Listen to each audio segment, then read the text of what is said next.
Oh, di ba kasama mo si Liwanag, yung sugatan? Bakit ka nandito sa amin? Utos ng aking mahal na hari. Nagabayan kayo, napakadelikado dito. Malakas kaya ang asong lobong may pakpak na ito? Siguro malakas sila kasi makapangyarihan sila. May dambuhalang halimaw na bulate. Napakamapanganib nga dito sa gubat na to. Paano natin maahanap ang ginto? Hindi mo masasaktan ang aking hari at ang kanyang anak. Ako ang harapin mo! Kaberto, Lea, napamahal na sa inyo ang aking anak. Pagmulat ng kanyang mata, kayo agad ang hinanap niya. Tinanong kung nasa mabuti kayong kalagayan. Napamahal na rin sa amin si Liwanag. Siyempre, anak niyo siya. Kayo ang may mas karapatan sa kanya. Laging sinasabi sa amin ni Liwanag. Na nandito ang kanyang lolo at maraming ginto na makikita sa lupa. Totoo ba ang kanyang sinasabi? Totoo ang lahat ng yan. Iniaalay ni Liwanag ang kanyang buhay para sa amin. Gusto niyang makita ang ginto. May pinangako pala sa inyo ang anak ko. Ang ibig sabihin niyan, hindi pa tapos ang kanyang misyon dito sa lupa, hindi ko muna siya kukunin sa inyo.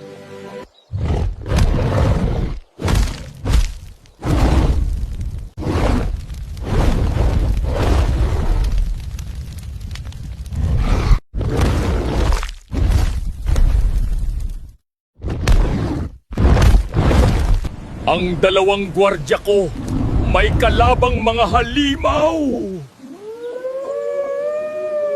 Berto, Lea, bantayan niyo si Liwanag. Kailangan nila ang suporta ko.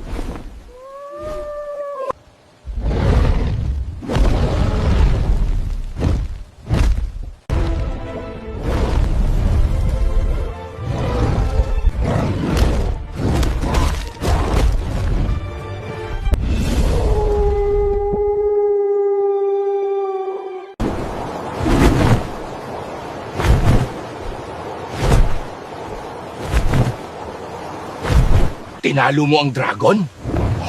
Tay, parang maliit yung dragon na yan. Malaki yung nakalaban ni Liwanag. Oo, malamang ko hindi ito yung nakalaban ni Liwanag kasi hindi ito ganun kalakas. And matanong ko, nasaan ang mahal na hari? Umalis siya. Ang sabi niya nasa panganib ang kanyang mga gwardya. Natalo muna ito. Ibig sabihin yung isa may kalaban din. Kailangan ko silang tulungan. Kaberto, Lea, kayo na muna bahala kay Liwanag at sa dragon. Aalis muna ako.